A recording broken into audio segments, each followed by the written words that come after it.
Hello दोस्तों, स्वागत करती हूँ आपका आपके अपने यूट्यूब चैनल रामनीर क्लासेस में।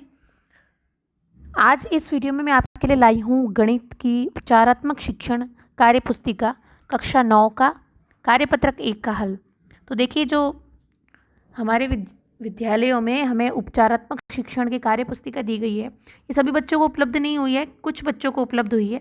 लेकिन इसका जो कार्यपत्रक है उसका हल इसलिए मैं आपके सामने लाई हूँ क्योंकि ये हमारी पढ़ाई में बहुत ही फ़ायदेमंद साबित होगा। जो बच्चे पढ़ाई में बहुत अच्छे हैं वो इस कार्यपत्र को आसानी से हल कर सकते हैं, और जिन बच्चों को अभी पढ़ाई में ध्यान देने की आवश्यकता है उनके लिए कार्यपत्र बहुत ही फ़ायदेमंद साबित होगा। तो वीडियो को पूरा देखिएगा, वीडियो को लाइक करें और दोस्तों के साथ शेयर करें जिससे कार्यपत्रक का हल उन तक भी पहुंच सके। तो आज मैं कार्यपत्रक 1 लाई हूँ। आगे में और भी पूरी ये जो कार्य पुस्तिका आई है, गणित की आई है, विज्ञान की भी आई है और अंग्रेजी की भी आई है। तो अगर आपको गणित के अलावा भी किसी विषय में कठिनाई है तो मुझे कमेंट बॉक्स में बताइए ताकि मैं उसका भी कार्य पुस्तिका का हल मैं आपके सामने ला सकूं। तो देखिए, कार्यपत्रक 1 को हल करेंगे। इस कार्यपत्रक की विषय वस्तु है संख्या संबंधी अवधारणाएं, और इसका अधिगम बिंदु है अभाज्य संख्या, गुणनखंड और अभाज्य गुणनखंड। तो अभाज्य संख्या क्या होती है सबसे पहले समझेंगे। परिभाषा यहाँ पर लिखी हुई है अभाज्य संख्याओं की। वे संख्याएं जिनके गुणनखंड संख्या 1 और स्वयं वह संख्या होती है, अर्थात ऐसी संख्याएं जिनमें केवल एक व उसी संख्या का भाग जाए, अभाज्य संख्या कहलाती है। अब ये परिभाषा आपको समझनी है कि गुणनखंड क्या है। तो गुणनखंड क्या है, जैसे किसी संख्या में किसी का भाग देंगे तो जिससे उसका भाग जाएगा वह उसका गुणनखंड होगा। गुणनखंड कैसे करते हैं, अभाज्य गुणनखंड कैसे करते हैं, अगर ये आपको नहीं आता है तो उसके लिए भी मैंने वीडियो बना रखा है, उसका लिंक मैं नीचे डिस्क्रिप्शन बॉक्स में दे दूंगी। आप वो वीडियो देख लीजिए जिससे आपको अभाज्य गुणनखंड करना आसानी से आएगा। और अभाज्य गुणनखंड करने से पहले आपको भाजकता के नियम का ज्ञान होना भी बहुत ज़रूरी है, इसलिए वीडियो को देखिए, आगे मैं इस बारे में और समझाऊंगी। तो वह संख्या जिनके गुणनखंड संख्या 1 और स्वयं वह संख्या ही होती है, अर्थात ऐसी संख्या जिनमें 1 का और उसी संख्या का भाग जाए। जैसे देखिए 2 है, 2 क्या है, सबसे छोटी अभाज्य संख्या 2 है, सबसे छोटी अभाज्य संख्या 2 है। अब 2 में किसका भाग जाएगा, 2 में 2 का ही भाग जाएगा या फिर 1 का भाग जाएगा, उसके अलावा उसमें किसी और संख्या का भाग नहीं जाएगा। तो 2 क्या है, अभाज्य संख्या है। इसी प्रकार 3 भी एक अभाज्य संख्या है जिसमें 3 में 3 का ही भाग जाएगा या 1 का जाएगा। 5 भी उसी प्रकार अभाज्य संख्या है। 7, 11, 13 और 17 आदि आदि, यानी कि इसके आगे अभाज्य संख्या बहुत सारी हैं। आगे इस प्रश्न को हम सॉल्व करेंगे, यानी कि आपको ये समझना अभाज्य संख्या क्या होती है, जिसमें 1 का भाग जाएगा या उसी संख्या का भाग जाएगा और किसी का उसमें पूरा पूरा भाग नहीं जाएगा, तो वो अभाज्य संख्या होती है।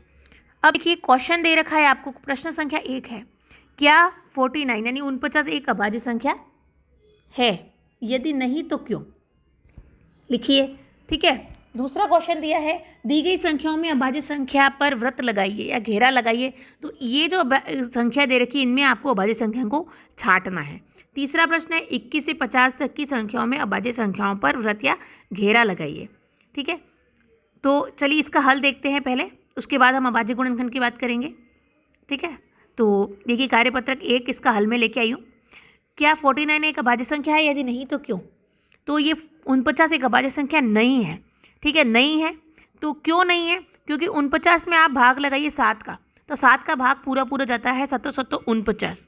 ठीक है, तो 7 गुणा 7 भी 49 होता है, यानी कि 49 में 7 का भाग जाता है, तो ये अभाज्य संख्या नहीं होगी। ये अभाज्य संख्या होने के लिए शर्त क्या थी कि 49 में किसी भी संख्या का भाग नहीं जाए, 1 और स्वयं 49 के अलावा। ठीक है, तो इसका उत्तर आप क्या लिखेंगे, नहीं, क्योंकि 49 में 7 का भाग जाता है, इसलिए 49 एक अभाज्य संख्या नहीं है।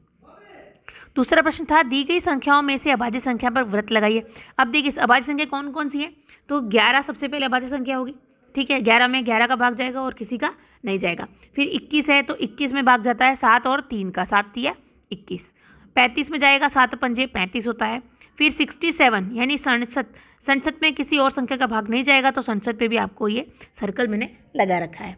ठीक है, उसके बाद देखिए 52 है, तो 52 है, देखिए सम संख्या इकाई का अंक 0 2 4 6 8 हो तो वह संख्या 2 से विभाजित पूरी पूरी हो जाती है, तो इसकी भी ये भी सम संख्या है, ये अभाज्य संख्या नहीं है। 36 भी सम संख्या है, अभाज्य संख्या नहीं है। फिर 97 97 एक अभाज्य संख्या है, क्योंकि इसमें 1 और 97 के अलावा किसी का भाग नहीं जाता, तो इस पर भी आपको गोला करना है। फिर 98, देखिए इकाई का अंक 8 है, ये भी सम संख्या है।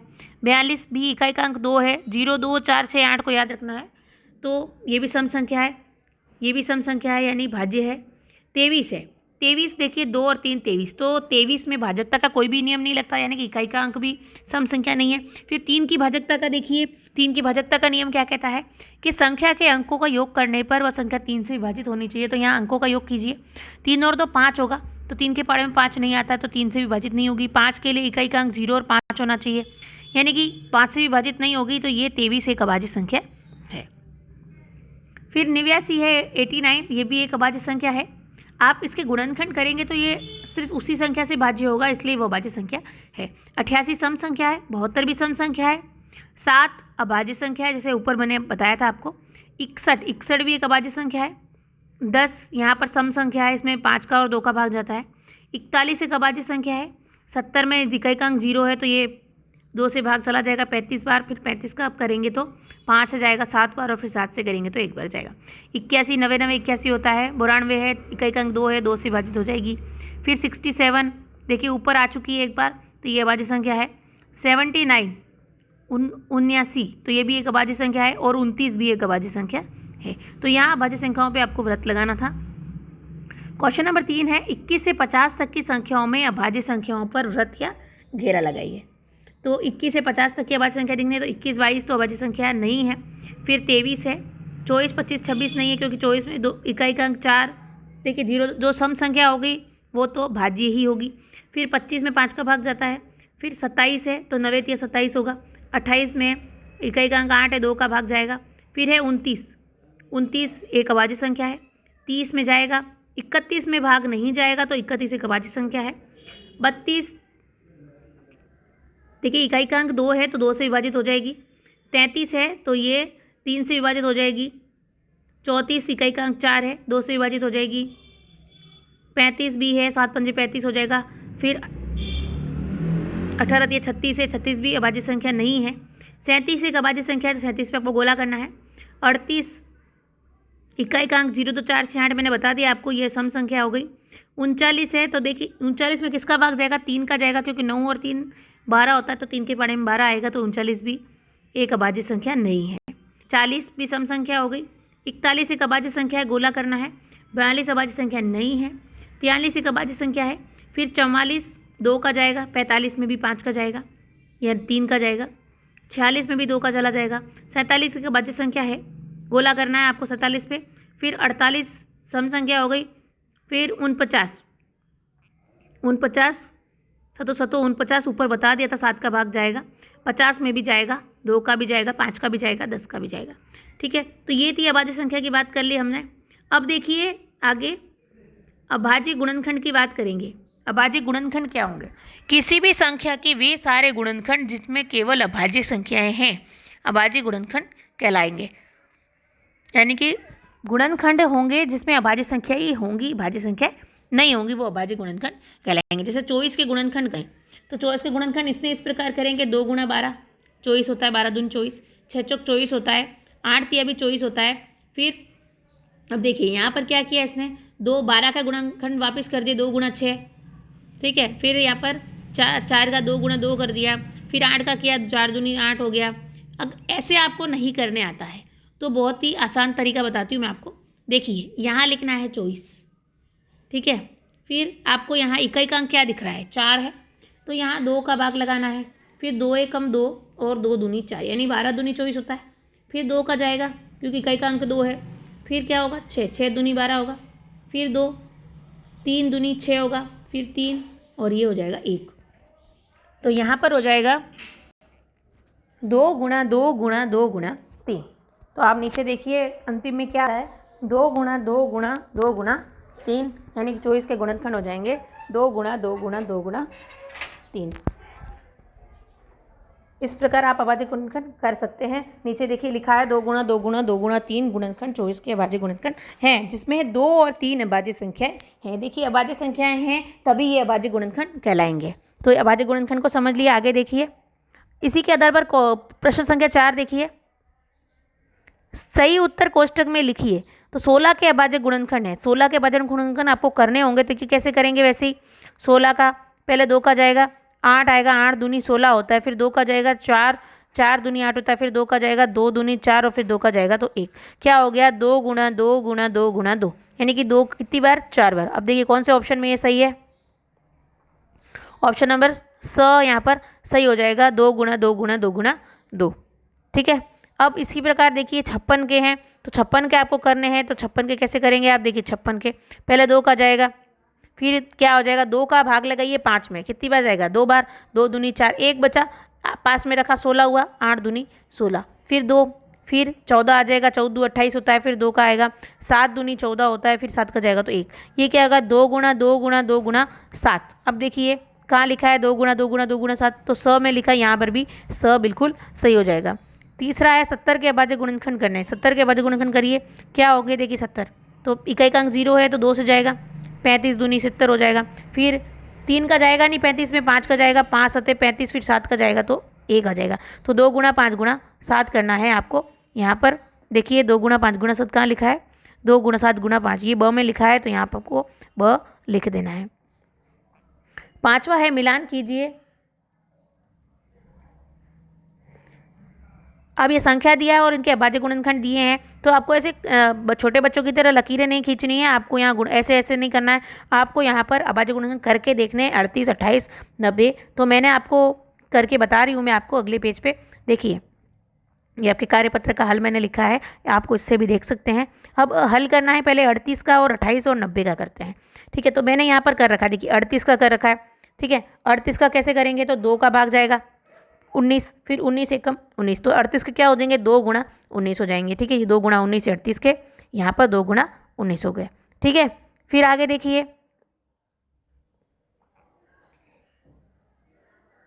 फिर 28 का है तो 14 28 हो जाएगा, फिर 7 दूनी 14 हो जाएगा, 7 एकम 7 हो जाएगा, तो ये क्या हो जाएगा 28 का 2 गुणा 7 हो जाएगा। ठीक है, फिर दूसरा है 90 का, 90 के बाद गुणनखंड करेंगे, इकाई का अंक 0 है तो 2 से जाएगा, 45 आएगा, फिर 3 का जाएगा 15 आएगा, फिर 3 का जाएगा 5 आएगा, 5 का जाएगा 1 आएगा, तो 90 के क्या हो जाएंगे देखिए 2 गुणा 3 गुणा 3 गुणा 5। तो इस हिसाब से आपको मिलान करना है, पहले आपको इसको अपनी नोटबुक में कर देखना है, उसके बाद ही आपको मिलान करना है। चौथा है 60 का, तो 60 का कैसे जाएगा, इकाई का अंक 0 है इसलिए 2 से जाएगा, फिर 30 हो जाएगा, फिर 15 हो जाएगा, फिर 5 हो जाएगा, फिर 1 हो जाएगा, तो इसके अभाज्य गुणनखंड क्या हो जाएंगे 2 गुणा 2 गुणा 3 गुणा 5। ठीक है, फिर पांचवा है 54, 54 का भी इकाई का अंक 4 है इसलिए 2 का भाग पूरा पूरा जाएगा, भाजकता के नियम अच्छे से याद कर लीजिएगा। 2 का है तो 27 दूनी 54 हो जाएगा, फिर 27 में किसका जाएगा 3 का, 9 तिया 27, फिर 3 का 3 तिया 9, फिर 3 का 1, तो ये हो जाएगा 54, 2 गुणा 3 गुणा 3 गुणा 3 हो जाएगा। फिर है 91 का, 91 का क्या होगा 7 का भाग जाएगा 13 बार, 13 का जाएगा 1 बार, तो 7 × 13 आपको 91 का करना है। फिर 48 का कैसे करेंगे, तो इकाई का अंक 8 है यानी कि 2 का भाग जाएगा, 24 आएगा, फिर 4 है तो 2 का भाग जाएगा, फिर यहाँ पर 12 का 2 है यानी 2 का भाग जाएगा, फिर 6 है तो 2 का जाएगा, फिर 3 है तो 3 का जाएगा, यानी कि यहाँ पर 48 का कैसे करेंगे आप 2 गुणा 2 गुणा 2 गुणा 2 गुणा 3। फिर है 850, 425, 2 का जाएगा 850 में 425 आएगा, फिर 5 का जाएगा 85 आएगा, फिर 5 का जाएगा 17 और फिर 1 हो जाएगा, तो ये 850 का क्या हो गया 2 गुणा 2 5 गुणा 5 गुणा 17। फिर आपके 2 बचे हैं लास्ट में 640 और 680, तो इसको भी इस प्रकार मैंने कर दिया है। तो इस 640 का हो जाएगा 2 गुणा 2 गुणा 2 गुणा 2 गुणा 2 गुणा 2 गुणा 2 गुणा 5। ठीक है, ध्यान से करिएगा इसको बराबर। फिर 680 का क्या हो जाएगा 2 गुणा 2 गुणा 2 गुणा 5 गुणा 17। तो ठीक है, इसको इस प्रकार कर लीजिएगा। तो ये अभाज्य गुणनखंड हो गए हैं। अब आपको करने के बाद ही यहाँ पर मिलान करना है, उसके पहले आपको नहीं करना है। बेटर होगा आप इसको अपनी नोटबुक में कर लीजिए या फिर यहाँ ब्रैकेट में इसकी संख्या लिख दीजिए। तो ये कार्यपत्रक 1 का हल मैंने आपको बता दिया, कक्षा 9वीं की हमारी उपचारात्मक शिक्षण कार्यपुस्तिका जो आई है उसका हल बता दिया है। आशा करती हूँ वीडियो आपको पसंद आया होगा। वीडियो को लाइक करें, दोस्तों के साथ शेयर करें। चैनल पर नए हैं तो चैनल को सब्सक्राइब करना ना भूलें और बेल आइकन को प्रेस करें, जिससे आने वाले वीडियो का नोटिफिकेशन आपको मिल सके। कार्यपत्रक 2 का हल भी आगे मैं लेके आऊँगी। तब तक के लिए इजाज़त दीजिए, धन्यवाद।